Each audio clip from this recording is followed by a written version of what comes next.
Hello मित्रों, स्वागत है एक नवा विडियो में। जय मिलते जय माताजी। माરું નામ છે હાર્દિક ને અત્યારે સવારના 9 થયા છે। અત્યારે જવું છે આપણે એક દોસ્તારનું એડમિશન કરવાનું છે ને, એટલે જુનાગઢ જવાનું છે। હું જે કોલેજમાં છું ને ત્યાં જ, એટલે ત્યાં જાય એટલે આખો દી લગભગ નીકળી જાય આજે, કારણ કે એડમિશન તો બપોર સુધીમાં થઈ જાય। પણ ત્યાંથી ઉપરકોટ જવાનો વિચાર છે। એમાં થોડુંક સમારકામ કરેલું છે ને, તમને ખબર હશે। સમારકામ કરીને પાછું એને ફરવા લાયક સ્થળ બનાવ્યું, એટલે જાવું જો આપણે જુનાગઢમાં જ છે ના જાય મળે, એટલે ત્યાં લગભગ તો 2-3 કલાક જેવું થઈ જાય, કારણ કે બધું નિરાતે જોતા જોતા ફરતા હોય। એટલે ચાલો ત્યાં જઈને તમને બતાવીએ। એડમિશન વર્ક કમ્પ્લીટ થઈ ગયું છે અને આપણે સૌથી પહેલાં જમવા આવ્યા, અત્યારે 2 થઈ ગયા અને પછી જઈશું આપણે ઉપરકોટ। અને રસ્તામાં પહોંચી ગયા આપણે, રસ્તો ચાલુ જ છે ગિરનારની તળેટીમાં, અને દ્રશ્ય પણ સુંદર છે, એકદમ મજા આવે એવું।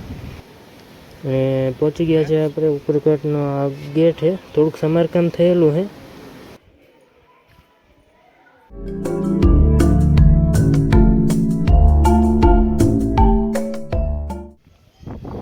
તો જોયા જેવી વસ્તુ અહીંયા તોપ છે અને વાવ છે, હળીની વાવ ને કડીની વાવ।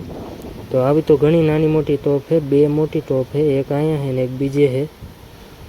અને આ છે આપણું પ્યારું જુનાગઢ। જુનાગઢનો નજારો કંઈક અલગ જ આવે છે ઉપરથી।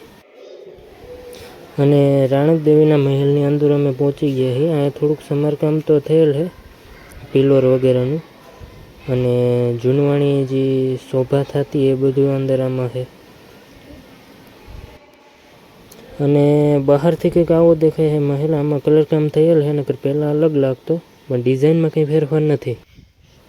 અને આ છે અનાજ ભંડાર, અહીંયા અનાજ સ્ટોર કરવામાં આવતું હશે। આની ઉપર કાચ ચડાવેલા છે।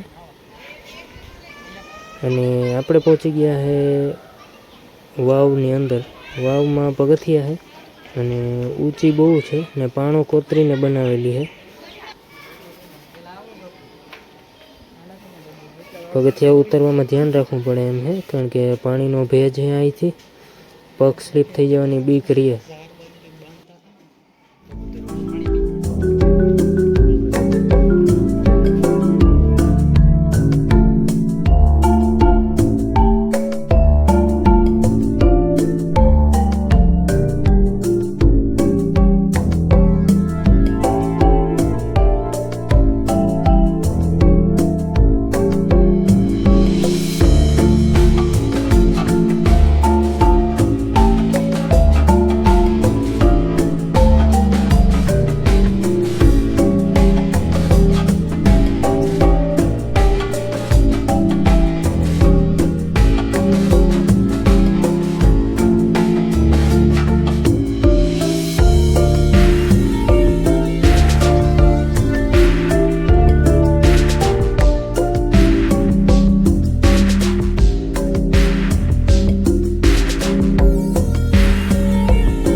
રાધા આપણી 2 દી થયા જો આમ નામ હોતી છે। આ ઘોડી લઈ આવે એના માટે ઊભી કરવા એને, જો પગમાં ખાલી ચડી ગઈ હોય તો ઊભી કરી લઈએ ને। હવે છે ને આમ કંઈક ઊંચું માથું કરે એટલે હવે પહેલાં કરતાં થોડુંક રિકવર છે। ડૉક્ટરે તો કીધું કે હવે સેવા થાય એટલી કરો, એટલે જોઈને એમને મેઠે પોચું કર્યું, ટેકો આપ્યો। હું માં થઈ જશે રેડી, એમ તો કરે હવે।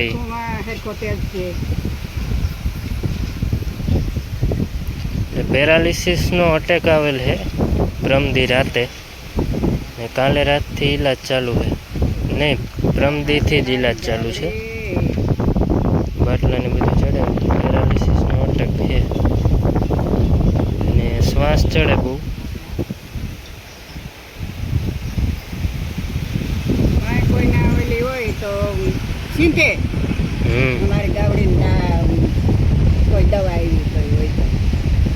આની કઈ દવા આવે તો કમેન્ટ કરી દેજો એમ કહે દાદીમાં।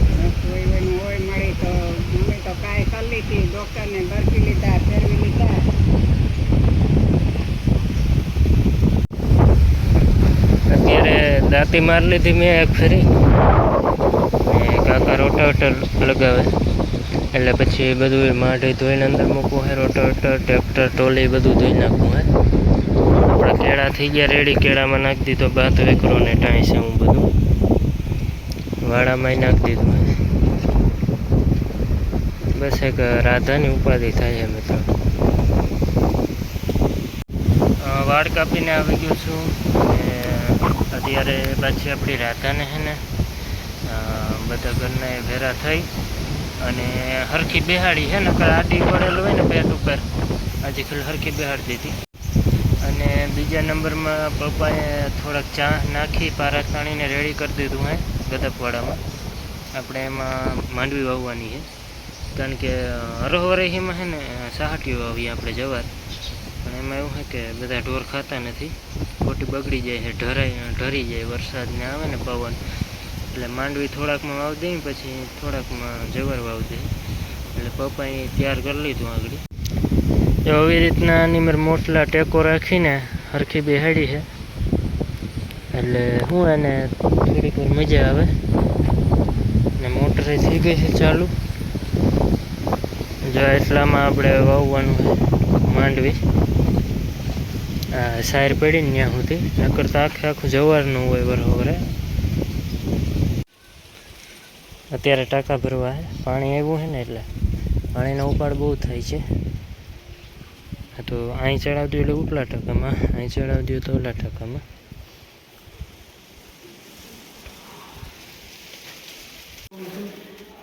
જો ગોઠલીનો આ ભૂકો મમ્મી કર્યો તો હજી છે જ. આપણે કેરી ખાવાથી જાય થતો જાય. તલ આપણે અમારા ઘરના વાવેલા હતા, વરિયાળી ઘરની વાવેલી હતી એટલે ઘરનો મુખવાસ થઈ જાય એમ કહેવાય. જેને ફેંકવાનો હોય.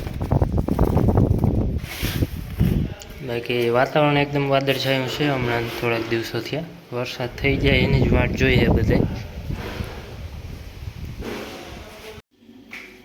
સાંજના 7 જેવું થયું છે અને મમ્મી રસ કાઢે છે. કેરીયું છે ને એટલે હમણાં રસનું વધુ છે. કાલે હતો આજે છે. ઘોરીને કાઢે કારણ કે બ્લેન્ડર આપણું ટાણે બગડી ગયું. નકર તો કટકા કરીને બ્લેન્ડર ફેરવી દેતા. ઘોરવું જો હે. હા